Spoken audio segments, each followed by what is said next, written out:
as you get older, Yep. you have to look at things in a different way. Mm-hmm. I'm keeping my fucking hands up. I'm not reaching for no gun, bro. Step out. Can I move my phone? Step out. Might unlock all kind of strip clubs in Omaha. We don't know.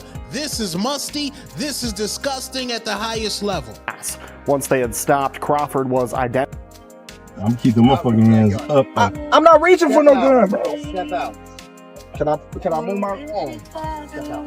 Might unlock all kind of strip clubs in Omaha. We don't know. This is musty. This is disgusting at the highest level. Floyd Mayweather didn't hold back when asked about Terence Crawford's latest traffic stop. Fresh off Crawford's wild celebration after beating Canelo Alvarez, Mayweather mocked how the Omaha star carried himself. He said, if Crawford acts like he owns the sport after one win, what would happen if he ever took on legends like Manny Pacquiao? Floyd reminded everyone that he too beat Canelo, but handled it with composure. To him, Crawford's victory was good, but nowhere near enough to put him on the same level. Protect yourself. Another point, Floyd Mayweather, he don't carry no guns. Floyd don't carry guns. That Mayweather's criticism stretched beyond the ring. He brought up Crawford's recent run-in with Omaha police, saying moments like this are both embarrassing and unnecessary. Instead of headlines about reckless driving, Floyd argued Crawford should be spending time with family and celebrating history the right way, not risking his reputation with offering trouble. We've had a lot of comparisons between Terence Crawford and Floyd Mayweather. We've even had the conversation to go as far as who would win in the fight between Terence and Floyd, and I truly don't know the answer to that question. I do. You do? Yes. Yeah. Who will win that fight? Floyd. Floyd will win that Yes, fight. sir. I love you, Terence. Always figures it out. Yeah, he's a chess master. Yeah, his IQ and But that the shit funny is thing about crazy. it, The story blew up earlier in downtown Omaha, just hours after the city honored Crawford with a parade for his Canelo win. By 1:30 a.m., things had turned upside down. Omaha police reported spotting a vehicle driving recklessly near North 12th Street and Capitol Avenue. When they stopped the car on Cass Street, for people were inside, including Crawford and his head of security, Qasim Shabazz. What began as a night of celebration suddenly shifted into headlines of chaos. I'm not reaching for no gun, bro. Step out. Can I move my phone? Bug Crawford being harassed by cops and pulled over by the cops right after the parade. This is diabolical. Police later released a statement about what happened. Officers said they saw a loaded firearm on the driver's side floorboard, which prompted them to order everyone out of the car at gunpoint. Once IDs were checked, the driver was confirmed as Terence Crawford. He was cited for reckless driving, while officials clarified that the firearm belonged to a member of his security team and was legal. They also stressed all passengers had the right to carry under Nebraska law. Once they had stopped, Crawford was identified as the driver. According to police, officers observed a firearm on the floorboard on the driver's side. All four people, including members of Crawford's security team, were ordered out of the vehicle at gunpoint.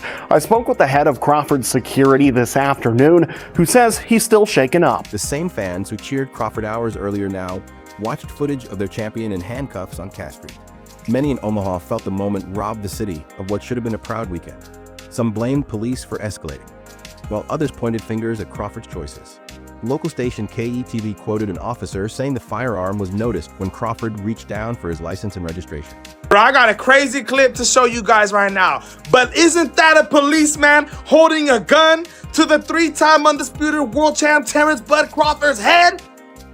What did he do that was so bad that you had to pull him over? Police later explained that the sight of the gun near Crawford's feet was what caused them to pull everyone out at gunpoint. According to that account, all four passengers were placed in handcuffs before the situation calmed down. During the stop, Crawford was heard insisting he wasn't reaching for the weapon, keeping his hands raised and repeating that he was cooperating. That was a nightmare. You know, future husband, just had a brand new child and, you know, children and, you know, and stuff like that. And to know that I almost lost my life last night because we had a police officer that don't know how to articulate a traffic stop. Crawford's security chief, Qasim Shabazz, later pushed back on the police version. He said Crawford never reached for documents at all because he didn't have them in the car. According to Shabazz, Crawford had already told the officer his license and registration were at home. Both men had also disclosed their firearms at the start of the stop, as Nebraska law requires. Shabazz said despite being upfront, The officer went into panic mode, yelling commands with guns drawn. Everyone thought we were going to die, he recalled. I'm not reaching for no gun, bro. Step out. Can I move my? You telling me the police at Omaha don't know who Terence Crawford is? Putting a gun in his face? Ridiculous. Shabazz also challenged the reckless driving claim. He said Crawford directly asked whether radar was used to track his speed, and the officer admitted it wasn't. Shabazz claimed to have recorded that exchange, where the officer can be heard saying, I admit that I do not have radar. For Crawford's camp, that admission raises big questions about how the stop was handled. Raid in Omaha after receiving the keys to the city? Huh? Hey, yo, that cop gotta be some hater, bro. Hey, yo, that's like the NYPD holding Derek Jeter on gunpoint and arresting him after the Yankee championship parade in New York City, bro. It doesn't make sense. It wouldn't even happen, bro. It wouldn't even happen. So this cop gotta be some hater, bro. The conflicting accounts only fueled debate. Crawford's team pointed to Shabazz's statement as proof the stop was mishandled. Others argued reckless driving can still be spotted without radar. What's clear is that the night turned tense for everyone in the vehicle. Shabazz said all four were handcuffed, and only when a police supervisor arrived did things finally calm down. For him, the escalation felt unnecessary after they had already disclosed their firearms and tried to comply. I think we should just let the man enjoy his great moment. He's a great fighter. And I see a lot of immature stuff, and I don't like the way things is. By then, the video had gone viral online, and the narrative was already out. Fans were split. Some saying police went too far, others criticizing Crawford for putting himself in the position to begin with. What was supposed to be a historic weekend for Omaha was clouded by controversy. The Omaha Police Department confirmed that Chief Todd Schmader ordered an internal review, while Mayor Gene Stothard acknowledged the viral video and said the incident would be examined carefully.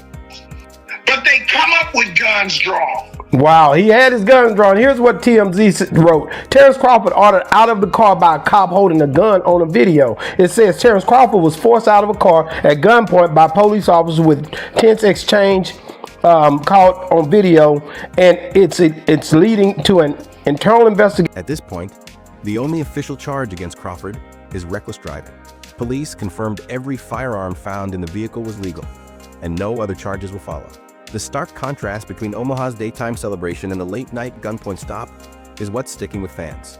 Social media lit up with disbelief, some defending Crawford, others blaming him, and many just shocked at how quickly the city's hero went from parade to police lights. Be an investigation, but the damage is already done, my guy. The damage is already done. I'll be surprised if Terence Bud Crawford comes back to the city just disrespectful to the face of boxing. Not saying that the man's above the law, but Lord child, what was y'all doing? Gunpoint? Mayweather then stirred things further by using the incident to draw a line between himself and Crawford. In Floyd's eyes, a fighter's legacy is shaped not just by wins, but by how he carries himself when all eyes are on him. He argued Crawford's celebration ended in handcuffs. And that difference is exactly why Mayweather believes their careers can't be compared. Mayweather, I thought, took on some pretty tough 154-pounders and it was in a young Canelo and a very tough Cotto who was punching very hard from 4 to 54. You know, remember Cotto had knocked out Delvin Rodriguez at 54. He'd still done some damage at 54, and I thought won a title at 60. Yeah, and I thought he knocked out Martinez at 60, and I thought he gave Mayweather a pretty good fight at 54. Crawford's camp, meanwhile, stayed mostly quiet. His spokeswoman said he had no further comment beyond a brief statement.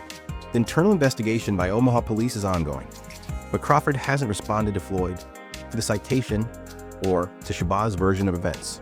Still, the boxing world hasn't stayed silent. Legends, promoters, and analysts are all weighing in on where this incident leaves Crawford's reputation.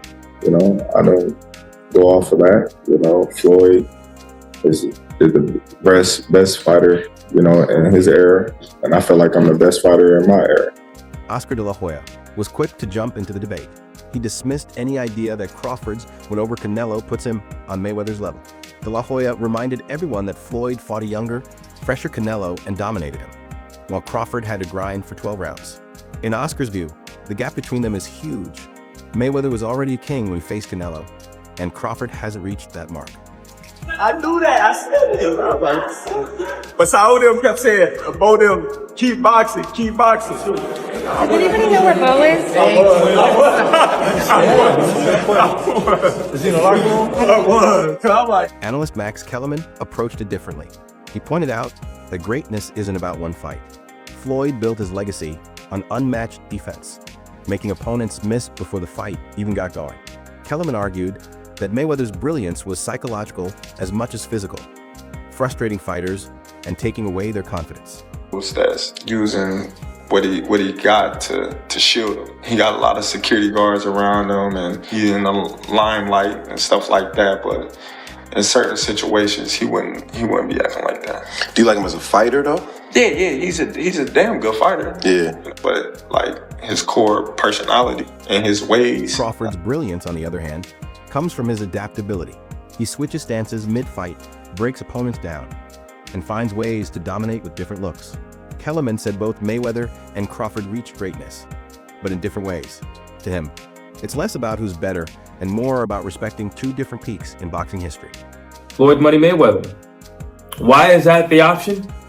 Well, for a few reasons. One, because Floyd doesn't like anybody being called the best while he's still living. So that's number one. Number two, they have been compared to each other since the fight, because Canelo Alvarez says, well, you know, I think he's better than Floyd.